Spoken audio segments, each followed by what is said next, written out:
عرفتو على ربيعين بنتو وقف لنا زي خوتو يا وز خوت جدودو. Birshut Moray Rabotai, nous sommes aujourd'hui la période de Hanouka. Et la période de Hanouka, il y a une question qui se pose. Et c'est la Gemara qui pose cette question. Maï Hanouka, c'est quoi Hanouka? Quelle est la raison pourquoi on fait Hanouka? Alors, Hachamim, ils expliquent dans la Gemara Shabbat qu'on fait la fête de Hanouka par rapport au miracle qui s'est passé lorsque les Grecs ils sont rentrés en Israël et ils ont voulu assimiler tous les Juifs. Ils ont interdit aux Juifs de faire Shabbat, de faire la circoncision, de se marier, de respecter Nida. Ils ont interdit aux Juifs de faire Torah et Mitzvot. Et lorsque ils arrêtaient quelqu'un qui faisait Torah et Mitzvot, il était condamné à mort. Donc malheureusement, les Juifs, au fur et à mesure du temps, il s'est passé que malheureusement, ils ont commencé à s'éloigner. Vous savez, lorsque quelqu'un, il est, vous savez, c'est connu, lorsque quelqu'un, il ouvre l'appétit, alors il mange beaucoup. Lorsque quelqu'un, il arrête de manger, l'appétit se ferme. Le corps, il s'habitue à ne pas manger. Donc là aussi, le fait qu'ils sont habitués à ne pas faire Torah et Mitzvot, comme qui dit le Bah, un grand tzaddik qui explique que Nitashlo Ba'avoda. La raison, comment les Juifs vraiment, comment on peut imaginer les Juifs qui sont croyants, qui ont la Torah, qui sont fidèles, comment ils se sont détachés de la Kadosh Baruch Hu, comment. Et le Bah, il explique qu'ils se sont refroidis. Vous savez que lorsque quelque chose est refroidi, après il devient gelé. Après il devient, lorsque le cœur il se refroidit, c'est fini. Donc il y a la chaleur de la Torah, de la religion, alors l'homme il est enthousiaste de la faire. Lorsqu'il se refroidit, c'est... Donc le fait qu'ils se sont refroidis, donc malheureusement, les Juifs, ils se sont assimilés. Alors il faut savoir une chose, il y a deux façons d'assimilation. Il y a l'assimilation que quelqu'un, un Juif, qui se marie avec des non-juifs, et puis c'est ça ce qu'on appelle l'assimilation. Donc il va s'assimiler avec là où il se trouve, la religion ne l'intéresse pas, donc il va s'assimiler. Ou bien il y a une autre catégorie d'assimilation, c'est qu'il va s'assimiler dans l'habitude. Ça veut dire que il va s'assimiler, par exemple, quelqu'un qui a un mauvais caractère, il va s'assimiler dans ce caractère. Il va rester juif, mais il va être assimilé dans le caractère. Par exemple, quelqu'un qui parle la shonara, quelqu'un qui parle la médisance, donc il va s'assimiler dans la médisance. Ça veut dire que la médisance, elle va devenir pour lui un instrument de défense. Pour lui, la shonara, il va vivre avec. Il ne pourra pas vivre sans la médisance. Donc malheureusement les Juifs, à l'époque, ils ne se sont pas complètement assimilés, c'est-à-dire se marier avec des femmes qui ne sont pas juives, non. Ils se sont assimilés avec les méthodes de la vie grecque. Voilà, c'est tout. Et ça, malheureusement, c'est ce qu'on appelle un faux... Vous savez, moi je connais plein de gens que tout a commencé avec eux avec un départ. Un départ qui se sont lâchés un peu de la Torah, de la mitzvah, et encore ils vont se relâcher, et à un moment donné ils vont complètement se relâcher, mais ils continueront à venir Shabbat à la synagogue, ils viendront à Kippour à la synagogue, pas plus. Ça veut dire ils sont le juif par le nom, pas plus. Par contre les juifs qui étaient en Égypte pendant l'esclavage, là-bas, les juifs pendant l'esclavage, ils ont tout fait au moins pour garder leur identité. Ils ont tout fait pour ne pas s'assimiler. Au moins, ils n'ont pas changé les vêtements. Ils ont gardé leur langage, ils ont gardé leur nom.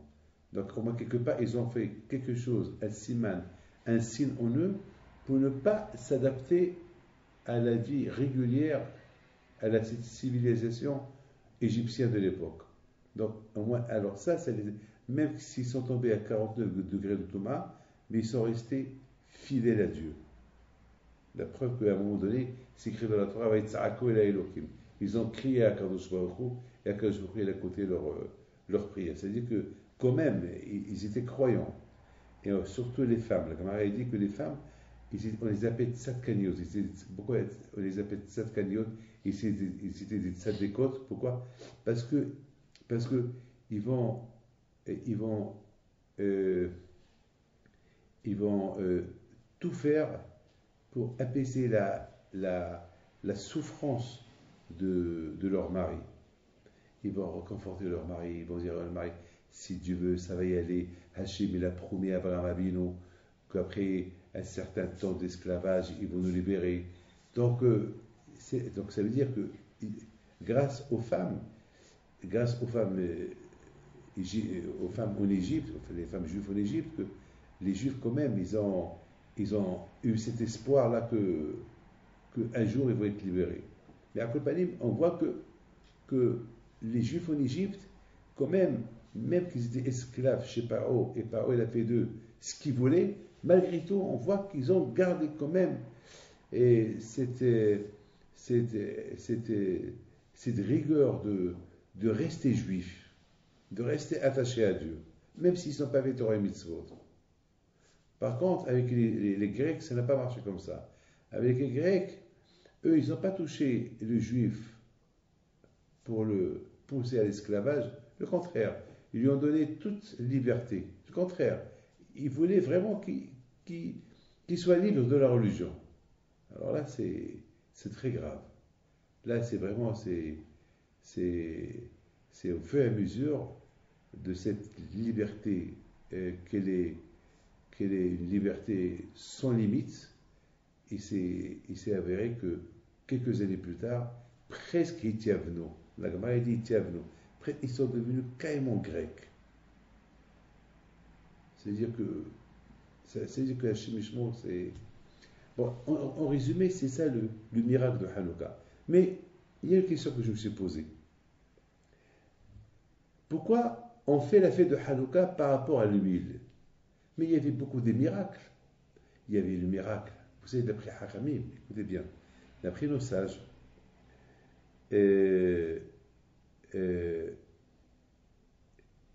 lorsque les Hashmonaïm, ils ont commencé à faire la guerre contre les Grecs, ils sont venus quelques millions de Grecs, de soldats grecs, avec toute la technologie d'armement qu'ils avaient à l'époque. Alors que les Maccabées, alors que les Hashmonaïm, ils n'avaient rien du tout. Ils étaient 12. 12 quand des centaines, 12 ils étaient. Ils n'étaient pas 100 000 ou 200 000 ou 300 000. C'est-à-dire qu'à la rigueur, c'était pas une guerre. À la rigueur, c'était pas une guerre. C'était le miracle qu'il y avait là, c'est inimaginable. Donc moi, j'aurais dit que c'est vrai. Il y a eu un miracle lorsqu'ils se sont débarrassés des Grecs d'Israël. Ils ont voulu allumer la menorah, ils ont nettoyé le Beth Amikdash, ils ont allumé la menorah, ils ont trouvé une petite fiole qui devait durer un jour, il a duré 8 jours, très bien, c'est un grand miracle. Mais quand même, ce qu'il faut bien comprendre, et ça c'est très important pour le savoir, c'est que le miracle qui s'est passé avec les 12 soldats Hashmonaïm contre des centaines de milliers de Grecs, ça c'était vraiment, ça c'est un miracle ça. Vous pouvez imaginer, je sais pas moi, des centaines de lions contre 12 mouches. 12 mouches qui vont faire la guerre contre des centaines de lions. Ou bien 12 lézards qui vont faire la guerre contre des centaines ou des milliers de lions. C'est impensable. On ne peut même pas imaginer. C'est impossible. On ne peut même pas l'imaginer. Comment on peut imaginer des juifs qu'ils étaient 12 personnes qui vont faire la guerre avec des millions de Grecs? Donc il y avait ici un miracle. Moi, j'aurais dit, il fallait faire, il fallait décréter que chaque année, on fête cette victoire. Ben, c'est inimaginable. Inimaginable. Donc, pourquoi Hachamim, ils ont décrété qu'il faut faire Hanouka par rapport à quoi? Par rapport à la fiole d'huile qu'ils ont trouvée et par rapport à cette fiole d'huile euh, qu'elle est restée à peu près 8 jours allumée. Voilà, c'est la question que je me pose. Ben, mais je voudrais pardonner que beaucoup de fois, j'essaie d'imaginer 12 soldats Hashmonaïm se battent. Je ne comprends même pas comment ils se sont battus. Je comprends pas. Alors, il y a des centaines de milliers qui jettent sur des flèches, des centaines de milliers de flèches, quand aucune flèche ne vient sur eux. Eh ben, c'est quoi? Alors quoi? Ils étaient faits en quoi? Pour moi, je crois à cette histoire. Alors, Hanouka, c'est quoi Hanouka? Hanouka, c'est Hanouka. Hanouka, c'est-à-dire ils se sont reposés le 25. Hanou, ils se sont reposés café. Ils se sont reposés le 25 qui se lève. Alors là aussi, on peut dire, ils se sont reposés le 25 qui se lève de cette guerre. C'est une guerre magique. C'est une guerre que Bémet. D'ailleurs, le drapeau de Yehuda Maccabée, c'est écrit Mikamucha Ba'il Machem. Qui comme toi, Akadosh Baruch Hu? Il n'y a personne comme toi, Akadosh Baruch Hu. C'est pas possible. Et avec le fait de dire qui comme toi, Akadosh Baruch Hu, ça me suffit de fêter cette fête-là pendant chaque année, on devait faire cette fête-là. Parce que c'est pas possible. 12 personnes qui font la guerre à des millions de personnes, c'est pas possible. C'est pas possible. Ils vont gagner à la fin, ils vont tous les jeter là-bas. Non, c'est impossible. Donc on peut dire, le 25 qui se lève, ils ont gagné cette fameuse guerre, et on peut introduire dedans, et ils ont fait Hanouka, et ils ont cherché l'huile, ils n'ont pas trouvé l'huile, allumé, mais non. Haram, ils disent non. Hanouka, c'est quoi Hanouka? C'est quoi le vrai repos? Le vrai repos est lorsque ils ont cherché l'huile, ils l'ont trouvé. Hipsu Matsu. Voilà, c'est là où il y avait le miracle. Hipsu Matsu. Ils ont cherché, ils ont trouvé. C'est ça ce que je vais essayer de comprendre. Alors, écoutez bien, mes amis, ce que je vais vous expliquer. Il faut écouter bien. Vous savez très bien que j'ai vu de mon Rav Alav Shalom, Rav Michael Efkovitch, il dit que la fête de Hanouka, c'est une fête de préparation. C'est une fête de préparation. C'est une fête de préparation pour toutes les générations. Alors moi, je vais expliquer parce que lui, il dit une phrase qui est un peu... Il faut bien essayer de la comprendre. C'est quoi? C'est une préparation pour toutes les générations. Ben, malheureusement, toutes les générations, depuis la fête de Hanouka, les Grecs, la culture grecque, elle est restée jusqu'à maintenant. Par exemple, les Jeux olympiques, la mode, tout ce qui est... Et chaque génération, elle se développe. Parce que maintenant, elle s'est développée en technologie, elle s'est développée en plein de choses que aujourd'hui, écoutez bien ce que je veux dire. C'est quoi Mikamucha Ba'ilim Hashem? Si on explique le mot, c'est quoi Ba'ilim? Ba'ilim, c'est les dieux. Ça veut dire que Yehuda Maccabée, il dit qui comme toi, Mikamucha, quel Dieu il est comme toi? Quel Dieu il est comme toi? C'est-à-dire que, attends une seconde, est-ce que ici on parle des dieux ou bien on parle d'autre chose? Moi je suis arrivé à, vous savez, chacun il a un Dieu. Il y a ceux qui vénèrent le football, c'est son Dieu. Il y a ceux qui vénèrent par exemple la télévision, c'est leur Dieu. Il y a ceux qui vénèrent l'argent, alors ça devient Avodazara. Alors, il y a ceux qui vénèrent je sais pas moi, tennis, basket, je sais pas, il y a ceux chacun il a une vénération. Il y a ceux qui vénèrent les voitures, ils adorent les voitures. Il y a ceux qui vénèrent, je sais pas, les femmes. Il y a ceux qui vénèrent, ils adorent. Et pour eux, c'est ça l'Avodazara. Les Grecs, à cette époque, c'est ce qu'ils ont apporté en Israël.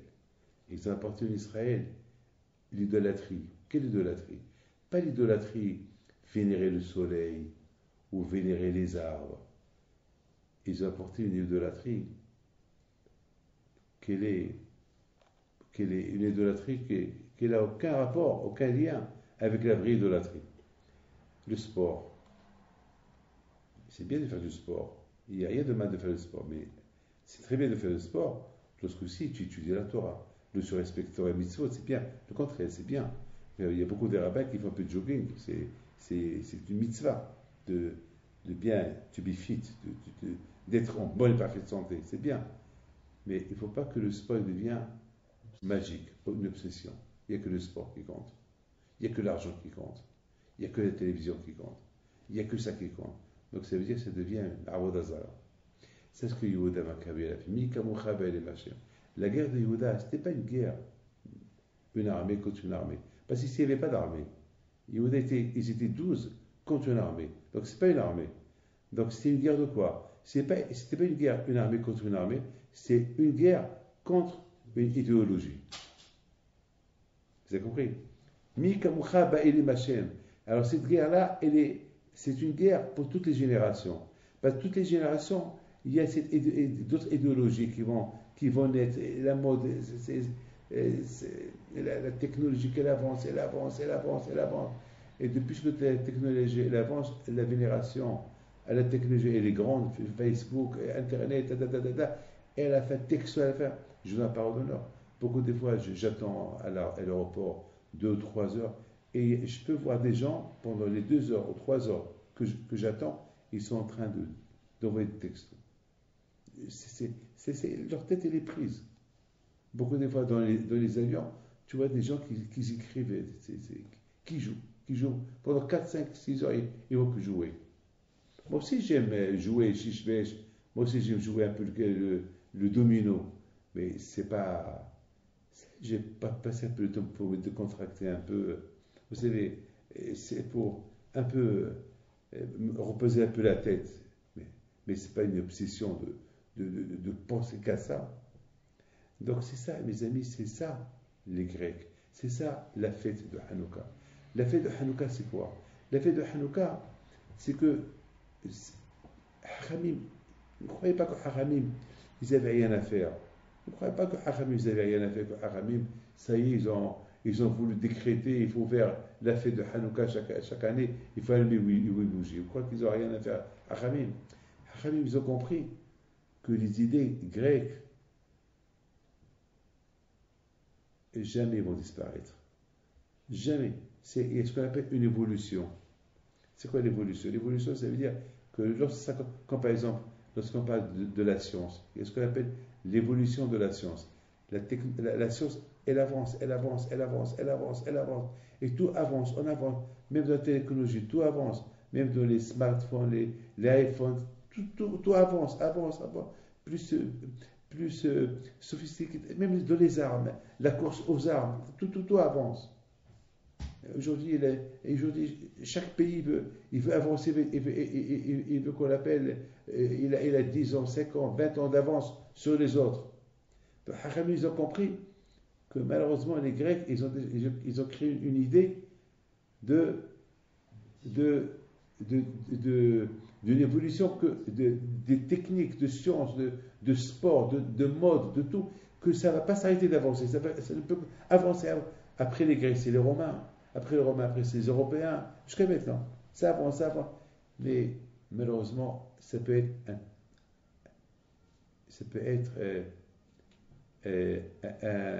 une menace pour Am Israël. Ça peut être une menace.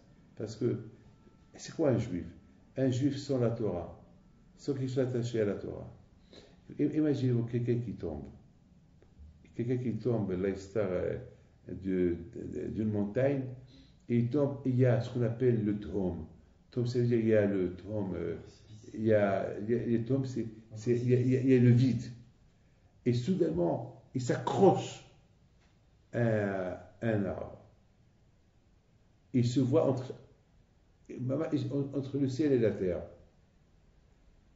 Toute sa vie, elle dépend de cet arbre. Si il lâche c'est fini. Il meurt. Il lâche il meurt. C'est exactement, c'est pour échapper à cette évolution qu'elle avance tout le temps, il faut la Torah. La Torah, on peut vivre avec la Torah et être bien. Hein. Ne croyez pas que c'est la fin du monde. Hein. Et que malheureusement, on peut utiliser, être un bon juif, être dans la Torah et racher, mais et vivre aussi dans la technologie d'aujourd'hui et faire attention. Hein, il faut faire, il faut faire attention. Donc maintenant vous avez compris, c'est pour ça, Hamim, ils ont compris, ils ont dit, on ne peut pas dire, on peut pas, les Hashmonaïm, ils ont voulu laisser un souvenir. Pourquoi, je vous pose la question, pourquoi les Hashmonaïm, ils ont voulu laisser un souvenir? Quelle est la raison? Ils ont compris que cette évolution, cette science, ce madar que les Grecs, ils ont commencé par les Grecs, ils étaient des philosophes, les Grecs. Ils étaient des grands philosophes, ils étaient des grands mathématiciens, ils étaient des grands, ils ont inventé l'algèbre, ils étaient Aristote le philosophe, toujours il y avait des discussions entre les haramim juifs et les haramim grecs. Toujours. Ils avaient des questions terribles. Hein, c'est la guerre entre eux. Parce que, et justement, c'est la raison pourquoi les Grecs, ils ont voulu assimiler les Juifs par la force. Parce que toujours, la guerre qu'il y avait à l'époque, toujours les Grecs, ils disaient une chose, les Juifs, les Hachamim juifs, ils vont prouver le contraire de ce qu'ils disent les Grecs. Donc, les Grecs, ils devaient en finir avec ça. Pour en finir avec ça, donc, ils ont forcé les Juifs, ils ont fait du forcing pour respecter leur idéologie et se détacher, se déconnecter de la religion, de se déconnecter de la Torah, de tout ce qui est, et rentrer dans leur système à eux. Hachamim, ils ont compris que cette méthode des Grecs, ils vont l'adapter tout le monde. Alors comment les Juifs vont faire? Les Juifs, les pauvres, ils sont quelques millions contre des milliards. Comment? Maintenant on comprend. C'est la raison pourquoi Hachamim, ils ont décrété de faire cette fête de Hanouka pour nous préparer dans les générations à venir. Que ce qui s'est passé entre les Juifs et les Grecs, ça peut se passer tout le temps parce que la science ne s'arrête pas. L'évolution ne s'arrête pas. Rien ne s'arrête. De la même façon que chez nous, les Havdil, dans la Torah, toujours on avance, on comprend la Torah de mieux en mieux, on est dedans. Aussi, ils avancent ce qu'on appelle la course en sens inverse. Vous avez compris? Il y a ce qu'on appelle la course, tu vas tout droit. Il y a ce qu'on appelle la course en sens inverse. Alors, nous, en Israël, avec la Torah, c'est la course tout droit. Mais la méthode grecque, c'était la course en sens inverse. Alors, c'est pas compatible. C'est deux mondes différents. Mais c'est ça, malheureusement. C'est la raison pourquoi Hachamim, ils ont compris que cette guerre qu'on a fait, les Hashmonim disent, cette guerre qu'on a fait contre les Grecs, c'était une guerre d'Hachem contre eux. C'était pas notre guerre à nous. Parce que nous, on ne pouvait pas. Qu'est-ce que nous? Nous, simplement, on s'est lancé, nous, on a fait la guerre contre quoi? Pas contre l'armée. Contre quoi? Contre l'idéologie grecque. D'accord? C'est ce que Hashmonim ils ont dit. Nous, on n'a pas fait la guerre contre l'armée. Parce que contre l'armée, c'est impossible de gagner cette armée-là. C'est impensable. On ne peut pas. Il s'appelle Bagris, ou Bougris. Il s'appelle le chef d'état-major grec. Il est venu avec 120 000 ribot Rachigayaz. C'est des millions, avec des millions de soldats. C'est impossible. Donc, c'est la raison pourquoi les Hashmonaïm, ils ont décidé de faire le miracle de quoi? Pour la fête de Hanouka. Une fête spirituelle. La fête de la lumière. La lumière contre quoi? contre les ténèbres, contre le Hoshir. Quand Yavan, la Yavan qu'on appelle Hoshir, qu'ils ont voulu, malheureusement, ils ont voulu, et ils ont apporté l'obscurité dans le monde. C'est quoi l'obscurité? Le mensonge. Lorsque quelqu'un vit dans le mensonge, il vit dans l'obscurité. Comme il dit Behaim Lutsato. Behaim Moshe Lutsato, il dit il y a deux sortes d'aveugles. Il y a un aveugle qui ne voit pas, parce qu'il est né aveugle. Il y a un autre aveugle, il voit, mais il ne veut pas voir. Il ne veut pas voir. Tant que vivre dans l'obscurité, dans son monde à lui. C'est la raison pourquoi les Hashmonaïm, ils ont décrété que la fête, étant donné que malheureusement, toutes les générations à venir, ça va être toujours la guerre de comment ça s'appelle, l'obscurité contre la lumière. Donc, alors, il faut toujours se rappeler cette guerre-là qu'on a fait, cette guerre qu'on a fait contre la Avodazara. Il ne faut pas l'oublier. Alors, comment on peut ne pas oublier cette guerre contre Avodazara lorsque on allume la lumière de Hanouka? On voit quel miracle, une neshama, la lumière, comment ça s'appelle, l'huile qui devait rester une nuit, elle restait 8 jours. Mais écoutez bien ce que j'ai expliqué. C'est écrit Hipso Matsu.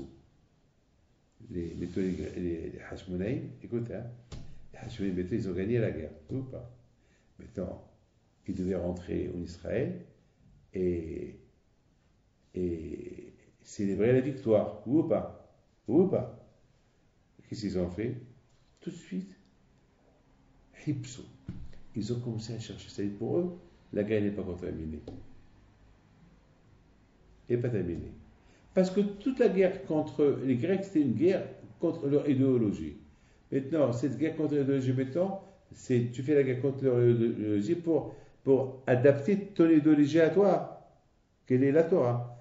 Mais si le Beit HaMikdash, il est impur, il n'y a pas de minorité, rien du tout. Donc, quelle guerre tu as gagnée? C'est vrai, tu as déclaré il n'y a pas contre toi, Kadosh Baruch Hu. Ça veut dire que les Amisra, ils ont compris que toutes ces idées grecques, à Shemishmor, ça peut témoigner de la Kadosh Baruch Hu. Il n'y a que la Torah. Il n'y a que à travers la Torah tu peux arriver à la vérité.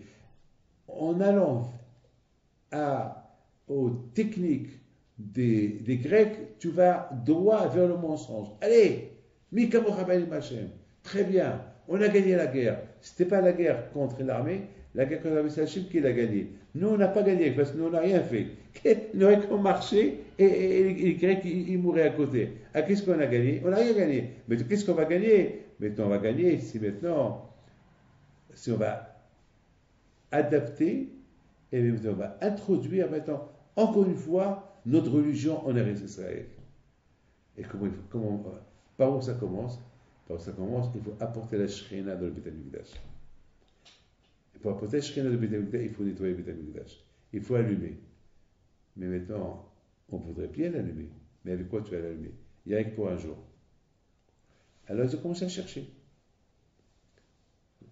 Hipsu Omatsu. Écoutez, je vous en prie, écoutez. Qu'est-ce qu'ils ont trouvé? Une petite fiole. Je vous pose une question.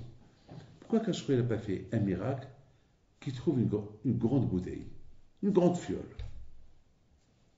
Où est le problème? La même façon que cette petite fiole-là, elle est... Où est le problème? Et qu'est-ce qu'on a trouvé? Une fiole qui n'a pas été touchée par les Grecs. Quelle importance? Petite ou grande?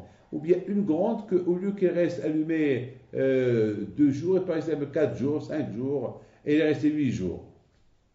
Pourquoi une petite d'1 jour? Voilà. Ma question, elle est, pourquoi pas une fiole de 2 jours? Et là, tu as la réponse. Pourquoi pas une fiole de 4 jours?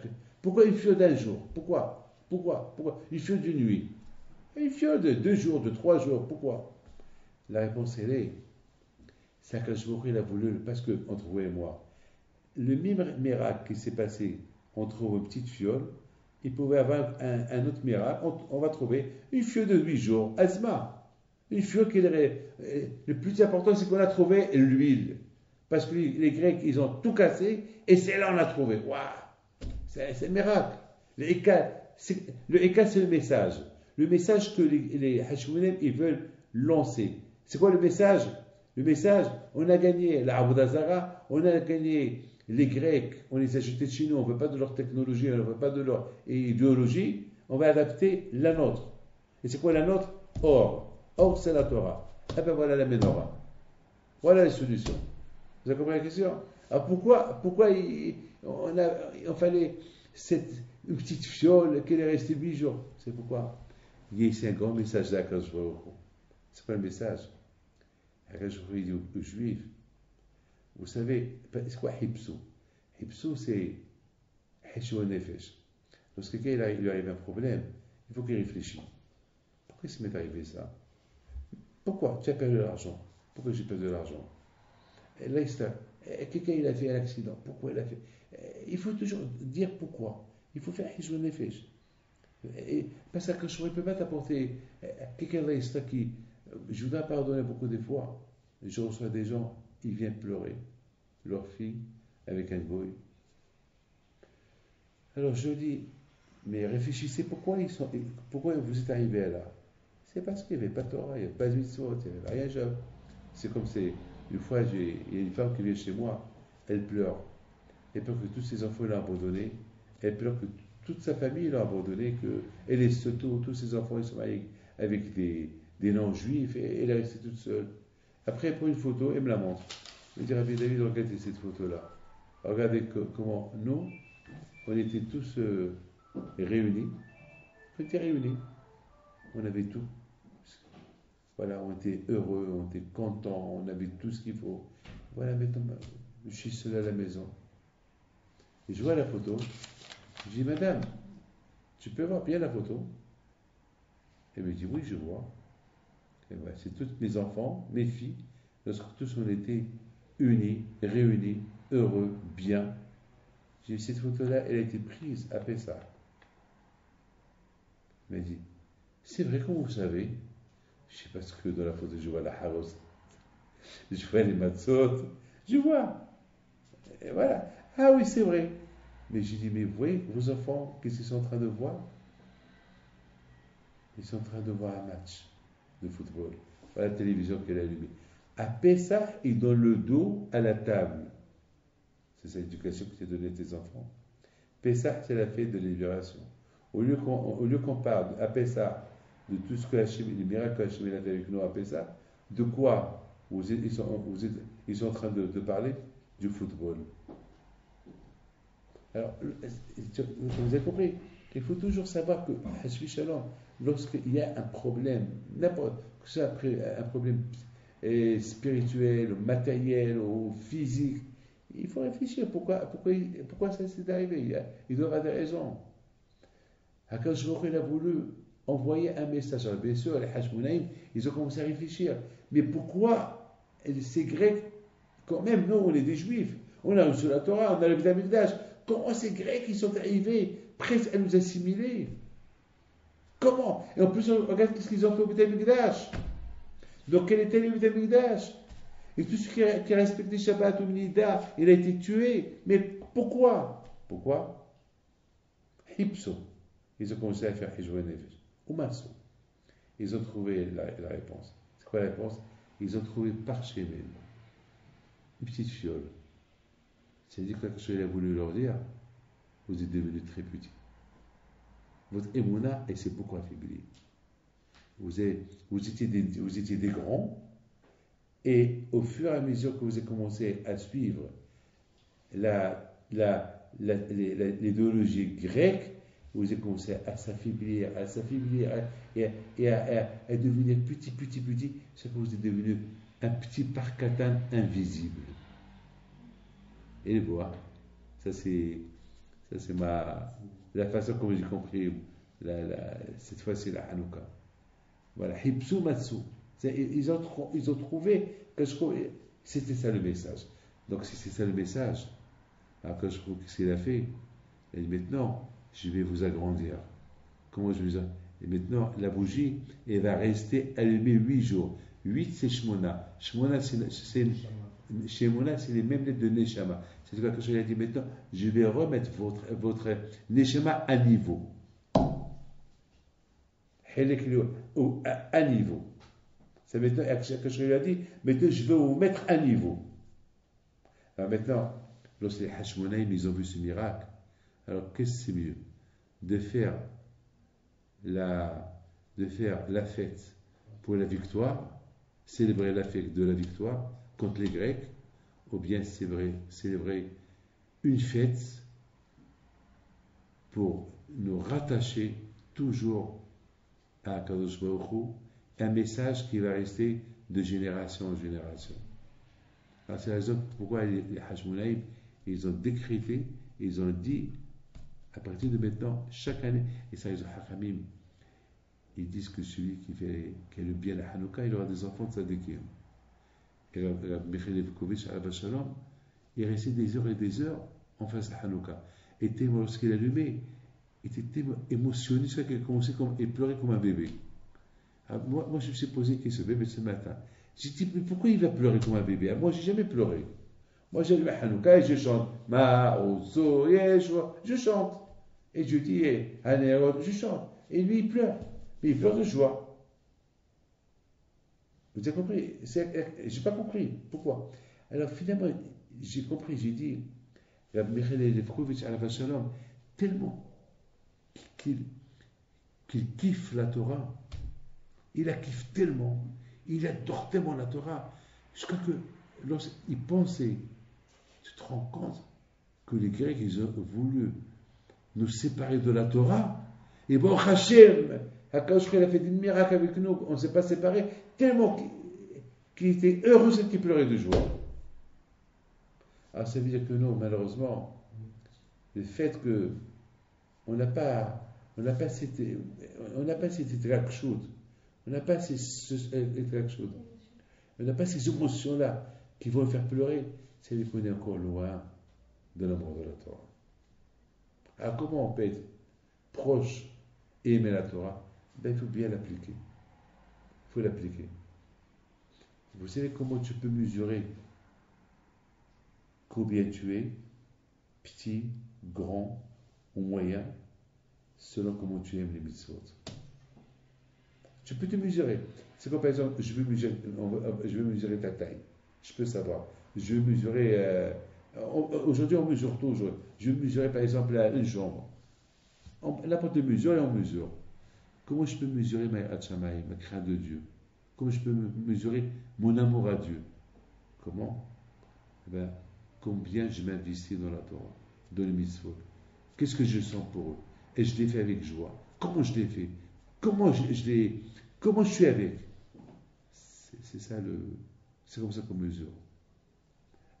Mes amis, pour moi, c'est la fête de Hanouka, c'est la fête que chacun de nous il va mesurer jusqu'à combien vraiment il aime cette Torah, il aime cette Hanouka, qu'il y a beaucoup de gens qui disent Hanouka, j'ai le temps. Celui qui dit j'ai le temps, c'est qu'il n'a pas compris le miracle de Hanouka. Parce que le miracle de Hanouka, c'est à l'heure. Vous savez que Michael Levkovitch à la Shalom, il prépare les petits limes, les mèches, de samedi soir, depuis vendredi. Alors, il a posé la question. Il dit, pourquoi c'est bien de préparer les mèches à l'heure. Pourquoi tu prépares les mèches de samedi soir? Il a dit, parce que je veux l'allumer à l'heure, pour ne pas que je perde l'heure de l'allumage de la menorah. Combien? C'est extraordinaire. Donc c'est ça le miracle de Hanouka. Le miracle de Hanouka, c'est quoi? Maï Hanouka, c'est quoi Hanouka? Là, comment il répond? Tano Rabbanan. C'est quoi Tano Rabbanan? Ben, Hachamim, ils ont dit. Qu'est-ce qu'ils ont dit, Hachamim? Hachamim, ils ont dit que le 25 Kislev, les Juifs ils se sont opposés de la guerre.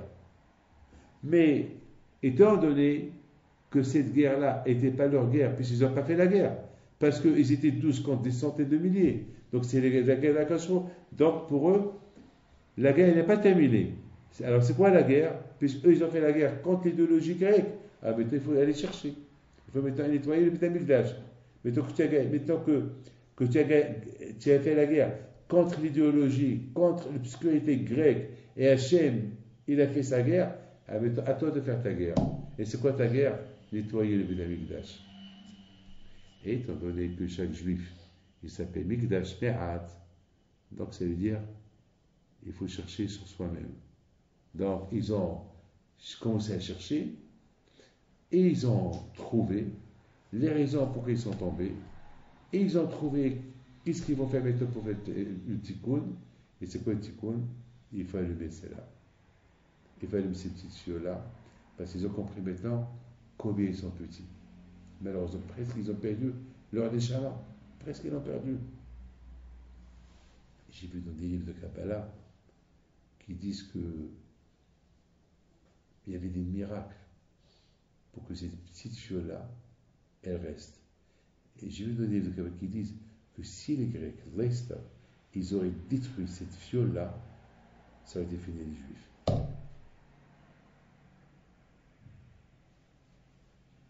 Parce que d'après la logique, c'est pas possible de ne pas voir cette fiole. Parce que les Grecs, ils ont tout cassé. Ils ont touché toute l'huile. C'est pas possible. Elle était là, elle était à vue. C'est pas possible qu'ils l'ont pas vue. Ben, c'est ça le miracle. Le miracle qu'ils l'ont pas vu. Parce qu'ils l'auraient vu, ça aurait été catastrophique pour Israël. Alors, si il l'aurait vu, ben, il n'y aura pas eu de naisse. Mais il y a le Rambam, il dit que pour le tzibur, pour le public, on peut allumer la menorah Beth Amikdash, même avec l'huile impure. On peut. Alors la question elle est grande, puisqu'on peut allumer la Hanouka avec l'huile impure, alors qu'on l'allume avec l'huile impure. Vous avez compris la question? Qu'on l'allume. Alors pourquoi chercher, jusqu'à ce qu'on trouve une petite fiole? Ah tiens, beaucoup d'huile. Et c'est impur, c'est pas grave. Pour le public, tu peux l'allumer. El Baya. Vous savez pourquoi? Ils n'ont pas voulu toucher cette huile-là. Ils ont préféré allumer, même pour un jour, avec l'huile pure, avec l'espoir qu'elle va rester allumée autant de jours possible. Pourquoi? Parce que par rapport au message, c'est quoi le message? Notre guerre, c'est contre tout ce qui est tamé. Ah, puisque notre guerre est contre tout ce qui est tamé, on ne va pas maintenant rendre quelque chose tamé caché. C'est vrai, parce que maintenant il y a une excuse, maintenant c'est la guerre contre puisque Yehuda Maccabi a dit Mi kamochabelim Hashem, qui comme toi Hashem, tu es le Dieu unique. Tous ces dieux-là, le Dieu de la télévision, le Dieu du football, tout ça c'est bidon. Tout ça c'est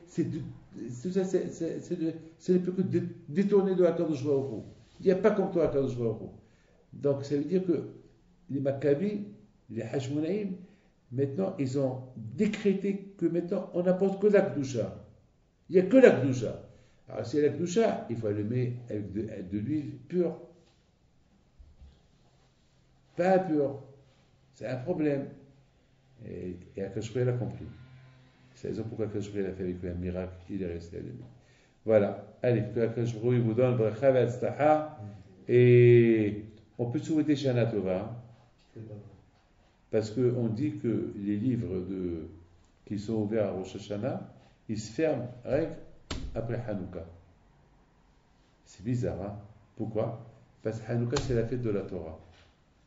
Parce qu'il nous a donné encore une chose. Il dit, petit maintenant qu'on va comprendre mieux, qu'il n'y a pas comme Akadosh Baruch Hu, que toutes ces sciences d'aujourd'hui, c'est des sciences qui peuvent t'éloigner d'Akadosh Baruch Hu. Et justement, la fête de Hanouka, c'est pour te rapprocher à Akadosh Baruch Hu. Peut-être la fête de Hanouka va te rapprocher davantage à Akadosh Baruch Hu. Et puis, ça va te faire, ouais, donc ça fait une teshuva. Donc, quelque part, et si tu fais des teshuva, donc tu seras inscrit dans le livre de la vie. Amen, amen, amen.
كتجي ناس كثيرة فرحهم يا سيدي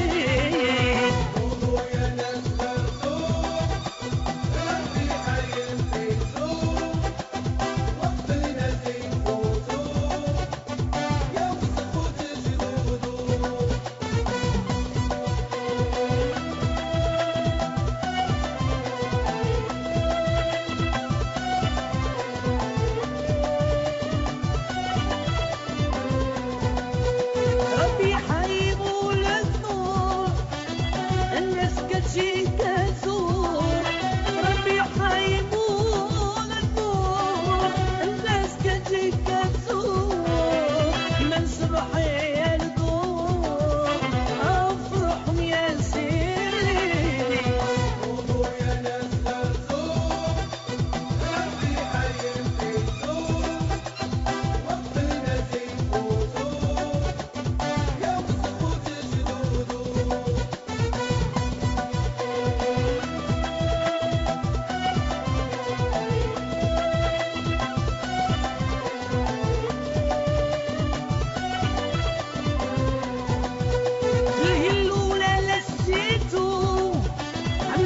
بدافيد بنتو اللولا لسيتو الهرب بدافيد بنتو نوضو يا العيالات صغارتو على البدافيد بنتو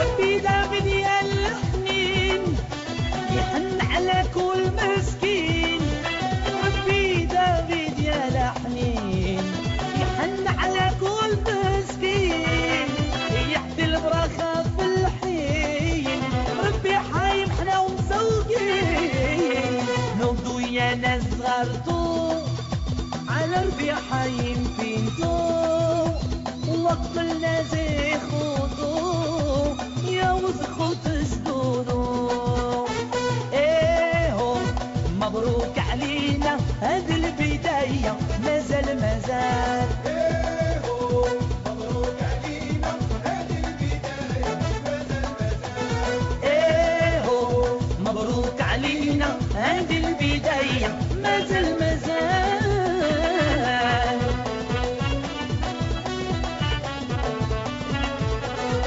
يا جيراننا قولوا جيرانكم فرح في دارنا ومرحبا بكم يا جيراننا قولوا جيرانكم فرح في دارنا ومرحبا بكم مبروك علينا هذه البداية مازال